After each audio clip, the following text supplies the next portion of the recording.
Nós abrimos agora a cadeia com a TV Tarobá, região de Londrina, região norte do estado, que também passa a acompanhar a gente, porque nós temos o assunto a tratar com relação ao coronavírus. Para tratar desse tema, para tratar desse assunto, nós temos um convidado na edição de hoje. Agora, 12h33, a gente abre a nossa janela para fazer contato com o secretário estadual de saúde, Beto Preto. Olá, secretário. Seja muito bem-vindo à programação da TV Tarobá de Londrina e Cascavel também, secretário. Eu quero agradecer, saudar vocês aí no estúdio, Luiz, a Dani, a todos que acompanham a programação da Tarobá em toda a região norte, noroeste, oeste do estado do Paraná.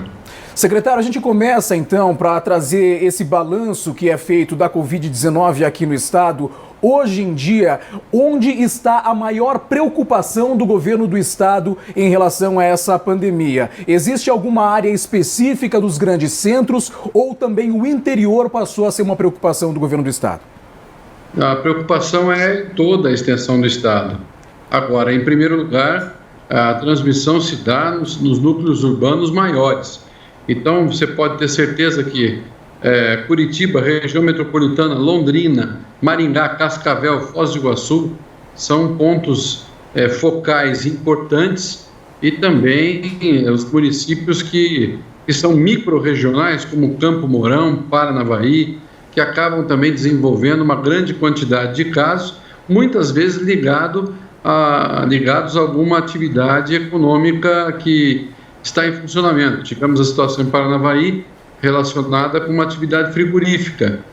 Outros municípios também estão apresentando situações pontuais, além da Santa Casa de Londrina, Hospital Psiquiátrico de Maringá, que acabam tendo contaminação dentro das suas estruturas. Então, daqui para frente, nós vamos ver um acréscimo do número de casos diário, Luiz. E não apenas isso, a explosão de números, se nós não mantivermos, ou seja, se houver um abandono das orientações gerais de isolamento domiciliar e distanciamento social, fatalmente nós vamos ver explodir o número de casos no Paraná. Somos vizinhos de São Paulo, que é o epicentro da pandemia no Brasil.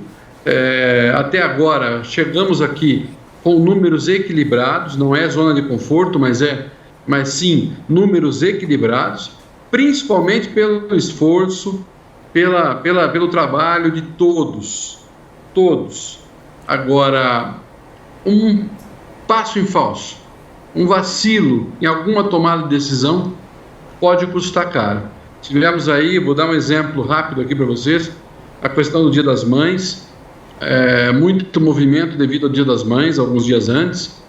Tivemos o pagamento do auxílio emergencial de R$600 do governo federal nas agências da Caixa Econômica Federal, causando muitas filas e muito movimento. Tivemos aí o pagamento também dos aposentados do início do mês, então muitos idosos saindo de casa.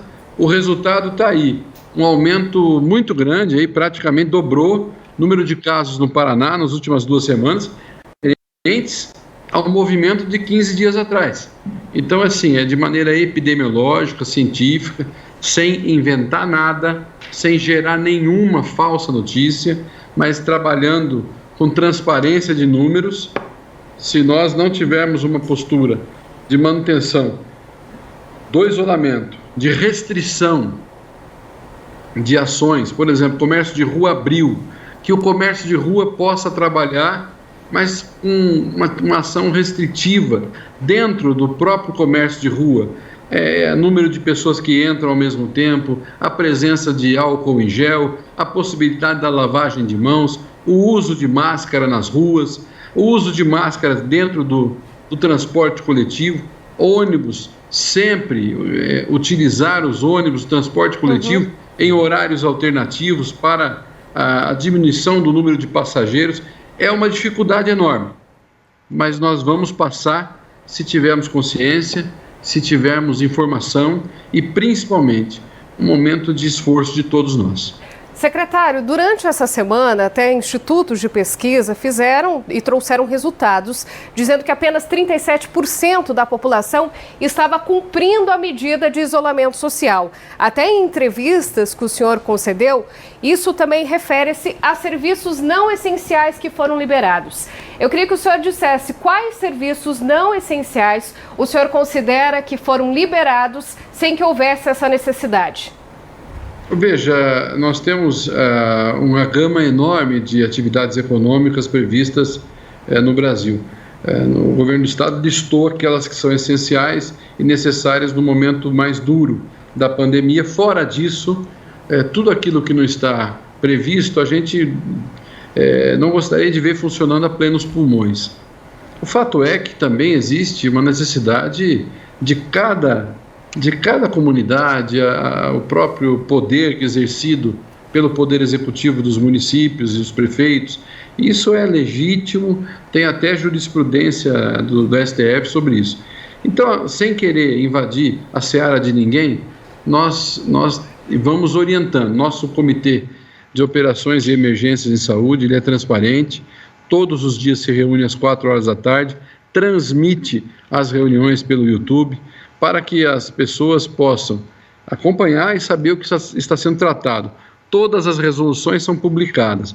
Porém, por exemplo, segunda-feira fomos surpreendidos com uma tentativa de uma liminar pelas academias, que foi inicialmente refutada no Tribunal de Justiça, foi negada, só que no outro dia teve uma outra ação judicial que teve uma liminar concedida. E eu quero dizer também que a decisão judicial se cumpre, pode até ser discutida, mas nesse momento está sendo cumprida. Houve a liberação das academias para o funcionamento. Porém, eu insisto, e aqui com muito respeito a cada profissional da educação física, a cada profissional que tem a sua atividade profissional com as academias, o fato de você ter muitas pessoas ao mesmo tempo passando por diversos aparelhos vai requisitar um esforço de asepsia, de limpeza, maior do que a média. Caso contrário, nós vamos ter ali, sim, a possibilidade da transmissão do coronavírus se ele estiver circulando naquele ambiente. Então, o exemplo da academia é um deles. Nós temos outras circunstâncias relacionadas, por exemplo, aos templos religiosos, com muito respeito também. Foi feita uma minuta restritiva, que virou uma resolução 734 de 2020, publicada ontem, que libera os templos religiosos para a realização de cultos, missas, desde que seguindo estritamente as regras sanitárias vigentes. E assim que nós estamos tentando regular. Mas eu volto a insistir, nós estamos trabalhando, Dani, nesse momento, nós temos milhares de crianças e de jovens em casa. Muito respeito. O esforço que está sendo feito para que essas crianças fiquem em casa, não tenham aulas, vai custar caro. Não é que vai custar caro, atrasa um pouco o trabalho de aprendizado, tudo mais. Então, a vida não voltou ao normal. A Olimpíada foi cancelada, a Páscoa foi celebrada pela internet. Nós estamos em tempos difíceis e completamente diferentes. É necessário entender isso tudo.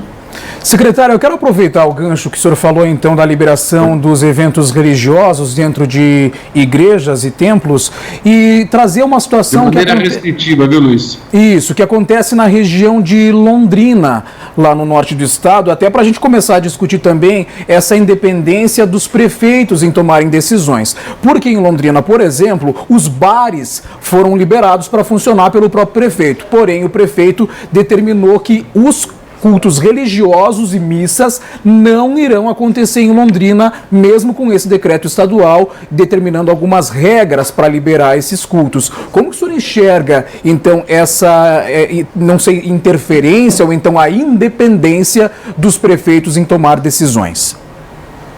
Veja, tudo isso tem que ser pautado em orientação técnica. A nossa resolução CESA, ela é uma orientação geral.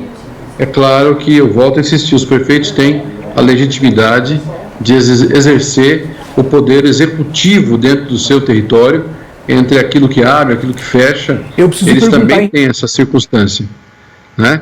Agora, é importante dizer que os bares também são ambientes de aglomerações, e essas aglomerações, a partir de agora, é uma orientação também nossa, aqui ao nosso governador Ratinho Júnior, que esses bares, não só aglomeração em bares, mas também aglomeração, por exemplo, em postos de gasolina.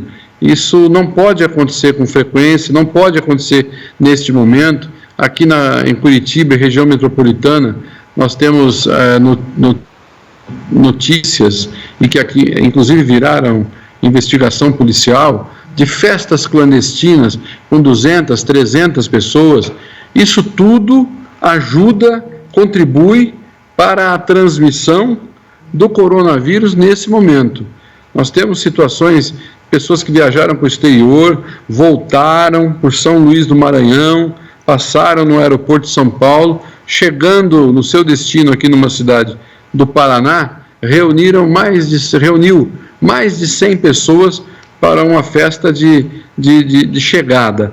Desta festa, 12 pessoas já estão com o diagnóstico positivado para o coronavírus. Então, veja, nós não podemos ser agentes de espalhamento de doenças, nós não podemos ser agentes do contágio, nós temos que ser os agentes da informação, da restrição, do isolamento domiciliar. Assim, é muito difícil convencer todos por todo o tempo, mas é necessário cuidar.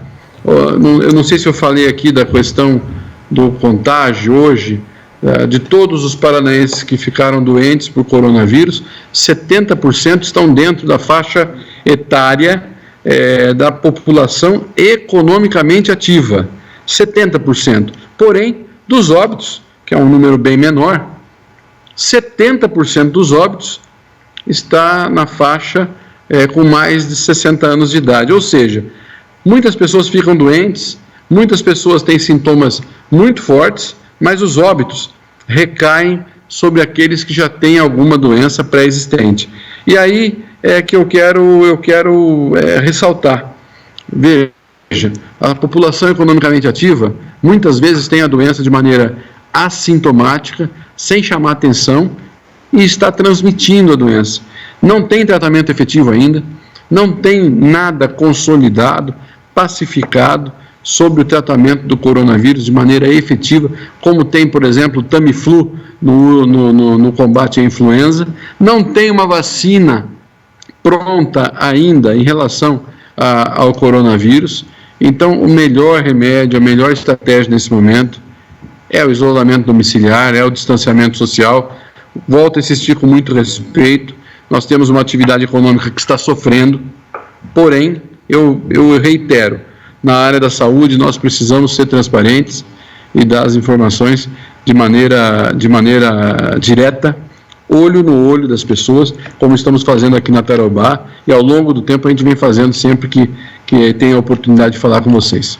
Secretário, o senhor falou com relação à medicação, citou o Tamiflu, da questão da influenza. Eu queria que o senhor comentasse também com relação à hidroxicloroquina. Assim como o Luiz citou a questão dos cultos religiosos, prefeitos de municípios, inclusive de Rolândia, do norte do estado, aprovam a questão do uso da hidroxicloroquina.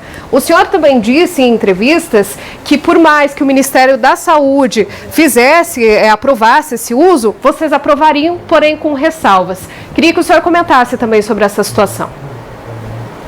Agradeço a pergunta, é muito pertinente. O Ministério da Saúde já tinha emitido um protocolo que vem sendo seguido pela maioria dos hospitais. Pacientes internados em grau moderado ou grave já estavam tendo acesso à cloroquina e à hidroxicloroquina. O fato agora é que o Ministério ampliou esta semana o protocolo, passando a considerar a possibilidade da utilização dessa medicação também nos casos mais leves e ambulatoriais, aqueles que nem são hospitalizados. Tem um parecer do Conselho Federal de Medicina deste ano que fala que pela não comprovação da eficácia e pelos efeitos colaterais que esse medicamento pode causar, que o médico, existindo a possibilidade de que algum médico queira querendo prescrever o medicamento a um paciente, o faça, que o paciente antes assine um termo de responsabilidade e de informação sobre os riscos que ele está correndo também. Isto feito, nós aqui no Governo do Estado seguimos a orientação do nosso governador Ratinho Júnior de colocar o medicamento à disposição de todo o Estado do Paraná. Aquele médico que achar necessário utilizar a cloroquina ou hidroxicloroquina no tratamento dos sintomas iniciais de síndrome gripal, o medicamento estará à disposição. Essa é a função aqui da Secretaria nesse momento de logística. Distribuímos todo o nosso estoque para as regionais de saúde. Os municípios que solicitarem terão o medicamento. Recebemos uma doação de algumas empresas, inclusive da Sandoz, uma doação grande. Toda essa doação também vai ser disponibilizada, ou seja, existindo a indicação por algum médico no Paraná, o medicamento estará à disposição. Mas eu reitero, ainda não existe um tratamento consolidado sobre a questão do coronavírus.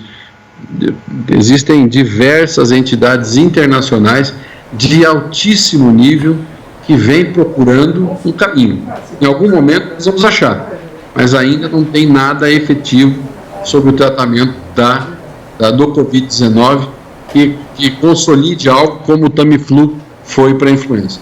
Secretário, para a gente encerrar de forma muito breve, eu preciso perguntar para o senhor, porque certamente o pessoal de casa já deve ter recebido pelo WhatsApp, pelas redes sociais, aqueles vídeos de pessoas dizendo que o atestado de óbito de um parente constava Covid-19, mas a pessoa não teria ido a óbito por conta da doença. E aí eu quero perguntar para o senhor assim, hoje em dia, esses números oficiais que são enviados pelas cidades ao Estado e do Estado para o governo federal, esses números são feitos com base nos atestados de óbito ou são pessoas que tiveram de fato a doença detectada por testes?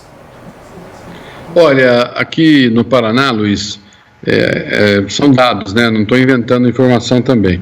Nós temos temos feito mais testes do RT-PCR, que é o padrão ouro aí da Fiocruz, que é um teste mais específico, detecta o vírus, fragmento do vírus no paciente. Esses testes nós temos feito mais do que a média nacional. A nossa informação em relação aos óbitos é mais fidedigna do que em outros estados.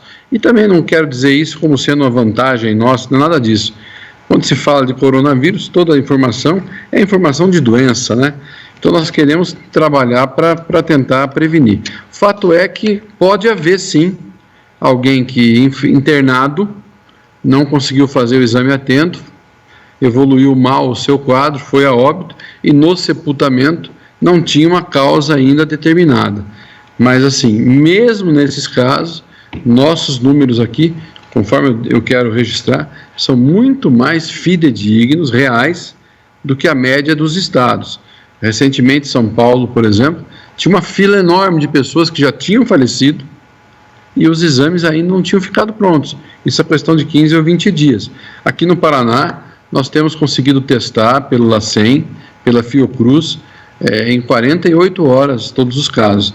Mas, ainda assim, em 48 horas pode ser que muitos casos evoluam mal e os pacientes possam ir a óbito, alguns foram, e tem essa discrepância na declaração de óbito, que é um documento prévio ao atestado de óbito firmado no cartório. Então nós temos discutido isso também nas nossas reuniões, mas eu volto a insistir, a nossa situação aqui no Paraná é mais real, porque temos feito mais testes e inclusive a partir da segunda-feira que vem vamos ampliar ainda mais essa questão dos testes, porque conseguimos elevar a nossa capacidade de realização desse tipo de teste aqui no Paraná, com o auxílio do Instituto de Biologia Molecular do Paraná, que é o braço da Fiocruz aqui no Paraná, dentro do Tecpar. Nós vamos juntar esforços no nosso laboratório central do Estado com o Tecpar e o IBMP, o Instituto de Biologia Molecular do Paraná, e juntos vamos aumentar de 600, 700 exames por dia.